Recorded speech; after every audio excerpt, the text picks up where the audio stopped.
예수님께서 내가 너희에게 이르노니 너희 의가 서기관과 바리새인보다 더 낫지 못하면 결코 천국에 들어가지 못하리라 했고, 내가 1.1핵도 이 율법을 하나도 파괴한 게 없다라고 말씀을 하셨습니다.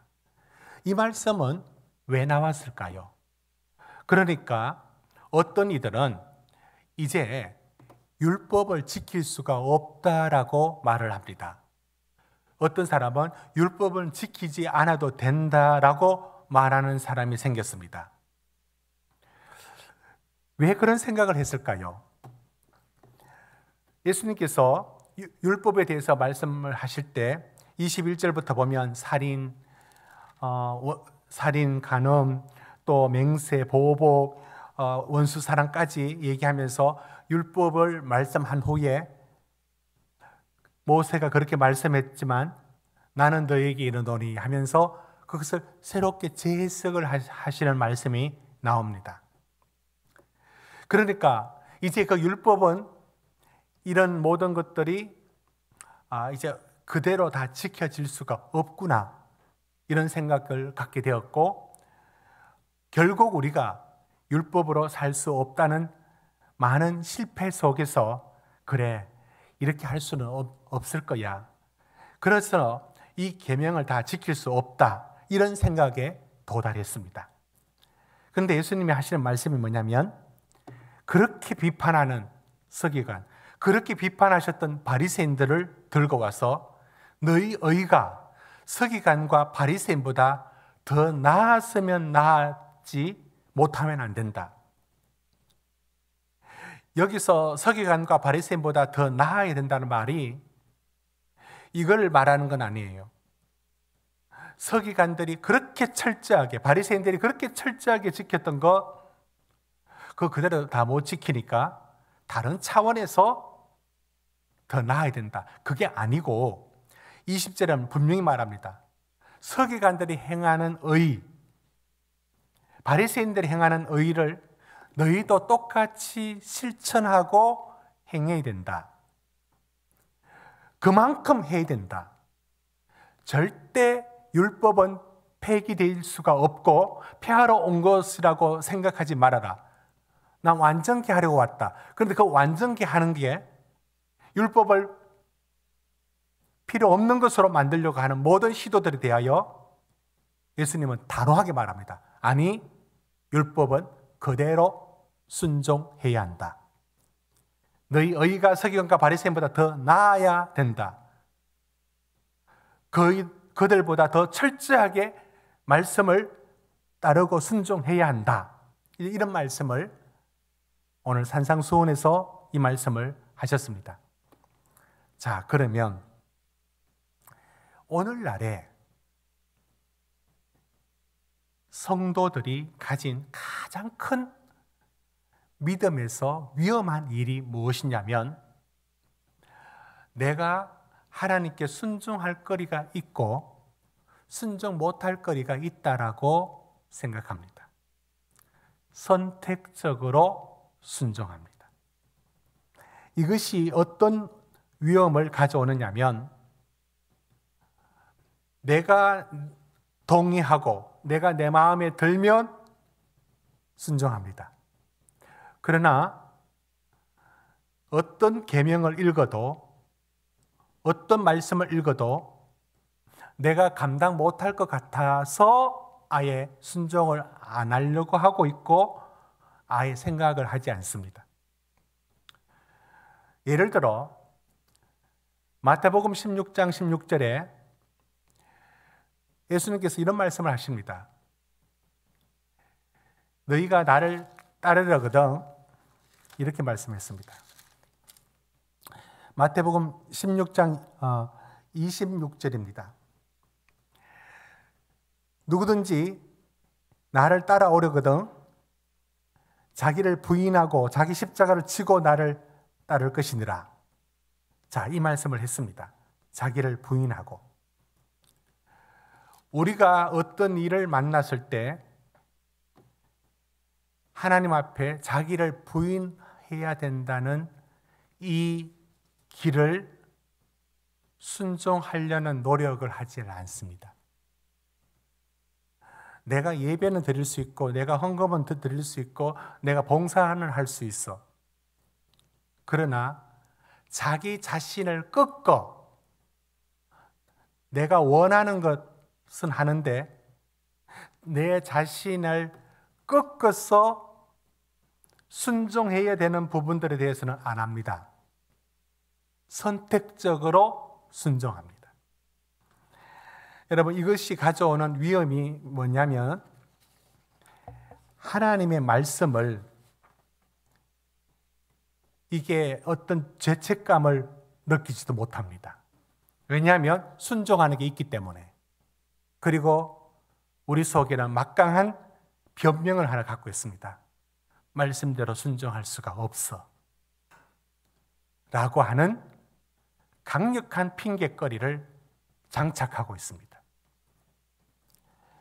자, 그러면 오늘 말씀 속에 여러분 마태복음 7장에 어떤 말씀이 있느냐면, 여러분 마태복음 7장 뒤로 한번 넘겨보십시오.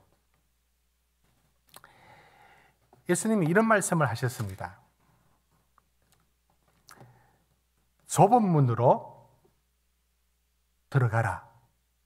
여러분 13절 한번 보십시오. 7장 13절. 좁은 문으로 들어가라 했습니다.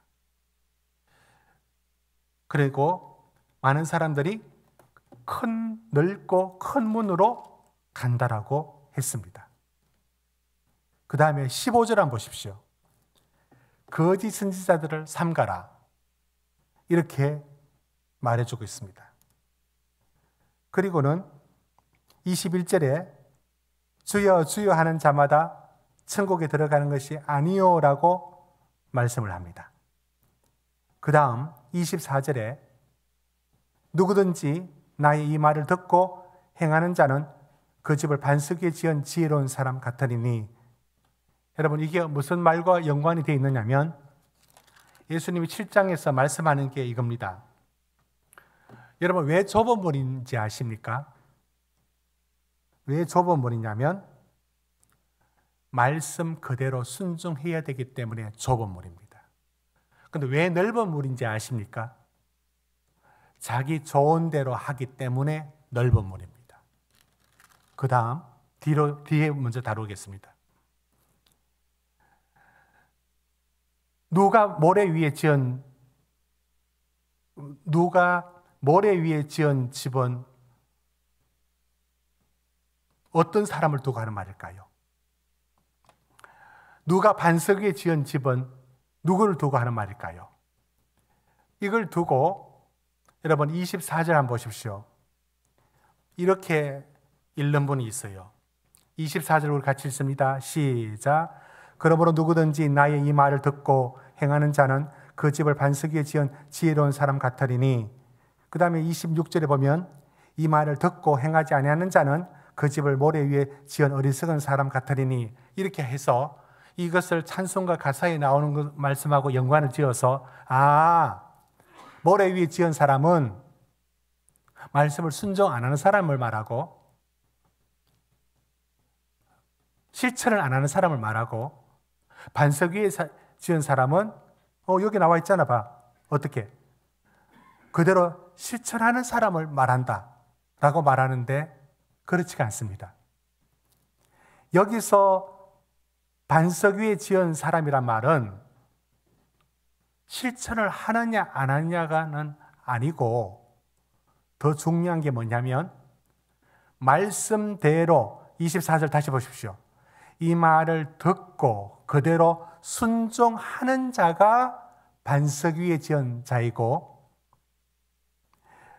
다시 봐야 됩니다. 여러분, 실천의 여부가 아닌 겁니다. 26절. 나의 이 말을 듣고 행하지. 여기서 행하지 아니하는, 여기에 실천 여부가 중요한 게 아니고 이 말을 듣고 그대로 순종하지 않는 자기 마음대로 하는 사람이, 그게 모래 위에 지은 사람입니다. 그래서 중간에 15절 다시 가보십시오. 거짓 선지자들은 겉은 그럴듯한데 겉으로는 선한 일을 다 해요. 그러나 속에는 노략질한다라고 되어 있지 않습니까? 문제가 뭡니까? 말씀대로 순종하는 게 아니고 흉내는 내는데 그대로 흉내 내지 그대로 따르지 않는다는 걸 말합니다. 그게 거짓 선지자입니다. 그래서 뭐라고 얘기합니까? 주여, 주여. 마치 주님의 말씀대로 살고 능력을 행하니까 꼭 그렇게 행하는 것처럼 보입니다. 그런데 23절에 이렇게 말합니다. 그때 내가 그들에게 밝히 말하되 내가 너희를 도무지 알지 못하니 불법을 행하는 자들아 내게서 떠나가라. 왜 불법인지 아십니까? 이건 나쁜 일을 한 게 아니에요. 하나님을 말씀 앞에 자기가 마음대로 자기 뜻대로 자기 좋은 대로 행하는 것을 말합니다. 이렇게 우리에게 어떤 말씀을 우리에게 도전하느냐면 오늘날 많은 사람들이 이제 믿음을 어떻게 가져오느냐면 믿음을 그래 율법으로는 구원을 얻을 수가 없어. 내가 살아보니까 안 되더라. 그럼 뭐로 구원을 그냥 믿음으로 구원을 받는데요. 그리고 다른 말로 은혜로 구원을 받는데요. 아, 믿음을 율법으로는 그렇게 살 수가 없고 그냥 믿음으로 잘 믿으면 구원을 얻는다. 이런 어처구니 없는 믿음을 갖고 있습니다. 그리고는 그 말씀에 순종하지 않아도 된다라고 거의 구원파에 가까운 생각을 갖고 있습니다. 믿으면 된대요. 마태복음, 야고보서, 아니 성경 곳곳에 무슨 말씀을 하느냐면 네 행위로 그 삶을 살지 아니하면 너희 의가 서기관과 바리새인보다 낫지 않으면 천국에 못 들어간다라고 분명히 말씀을 했어요. 우리 삶이 하나님 말씀 앞에 순종으로 나아가지 아니하면 순종으로 그렇게 살 수가 없더라. 이렇게 해서 아예 거의 좀비가 되어버렸어요. 신자들이 좀비가 되어버렸어요. 그 말씀에 순종하겠다는 단호함이 없고 결단이 없어요. 그리고 그 말씀대로 순종하고자 하는 애씀의 몸부림이 없어요. 간단합니다. 주일날 와서 아마 아예 그거는 나중에 회개하는 게 아니라 아예 입에 달고 있습니다. 회개할 거리 벌써 달고 있습니다. 딱 갖고 있습니다. 참 무서운 일이 예수님이 왜 바리새인들과 서기관들에게 이 화 있을진저라고 했고 심하게 말씀하는 데서는 독사의 자식들아라고 말하는 엄청난 말이 왜 주어졌는지 아십니까? 하나님의 말씀을 자기식으로 바꾸어서 선택적으로 순종하고 안 하고를 결정합니다. 이것이 가진 위험이 왜 위험하냐면 이런 사람에게는 회개도 없습니다. 왜냐하면 순종을 몇 가지 했거든요. 궁극적으로는 자기 자신을 꺾어서 하나님께 드리겠다는 게 없습니다. 저는 우리 진짜 신앙의 모습은 어디서 나타나느냐면 자기 자신을 쳐서 말씀대로 순종하고자 하는 치열한 몸부림이 성도를 성도답게 만듭니다. 근데 이게 빠져버립니다. 자기를 부인하고 자기 십자가를 지고 나를 따르라. 주님, 백날 그렇게 해보세요. 우리는 내 자존심 하나 꺾지 않으려고 합니다. 우리는 주님 앞에 주님을 주님이라 부르고 예수 그리스도를 하나님의 아들로 부르면서도 언제나 그분을 어떤 식으로 대하느냐면, 좋게 말하면 랍비, 선지자 정도로 대합니다. 랍비와 선지자로 대한다는 게 무슨 말이냐면, 나 당신 좋아해요. 난 당신의 종교를 따라갈 수 있어요. 근데 어디까지 따라가느냐면, 그러나 내 삶을 건드지는 말아요.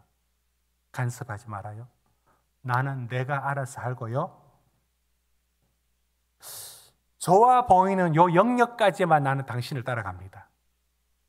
이게 주여 주여 하면서도 왜 이 불법을 행하는 자들아 라는 말씀이 주어지는지 아시겠습니까? 오늘 말씀을 맺습니다. 오늘 우리에게도 하나님이 우리의 신앙의 변질이 어떤 식으로 돌아가고 있는지를 우리 주님의 말씀 앞에 비춰보면 섬찟한 말씀이 우리에게 주어져 있습니다. 바깥 어두운 데 쫓겨나 거기서 울며 이를 갈게 될 것이라는 이 무서운 말씀이 저 1세기의 바리새인과 서기관들에게만 주어진 게 아니고요. 말라기 시대 때처럼 하나님을 내 원하는 식으로, 팔이 너무 길어요. 팔을 잘라버려요. 다리가 너무 길어요. 다리를 잘라버려요. 이게 오늘날 신자들이 하나님을 대하는 무서운 방식이 잠재되어 쉽게 볼 수 있는 모습입니다.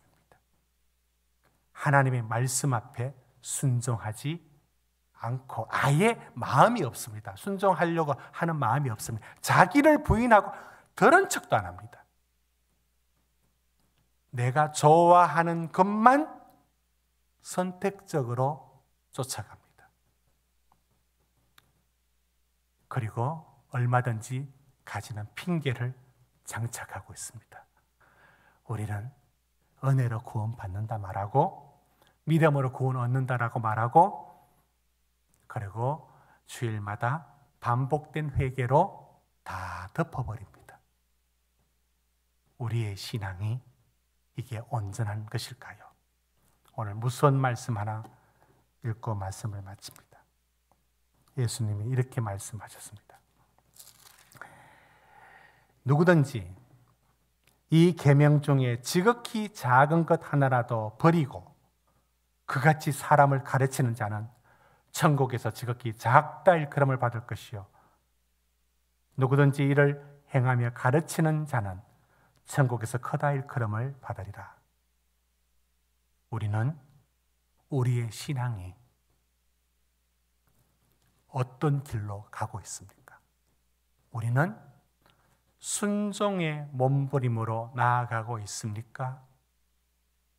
오늘날 1세기 바리새인과 서기관들의 그 길을 어쩌면 우리가 그대로 그 발걸음을 쫓아가고 있지는 않는지 돌아봐야 합니다. 선택적으로 주님의 것을 골라서 받아들이고 어떤 건 아예 받아들이지 않는 이 선별하는 이 무서운 일들이 우리 삶에 반복되어서는 안 됩니다. 하나님 앞에 엎드려야 되고 그 말씀 앞에 순종으로 자기 자신을 꺾어 드리는 것이 그게 믿음입니다. 이 엉뚱한 길이 아닌 온전한 믿음의 길이 되기를 축복합니다. 우리 같이 한번 기도하겠습니다.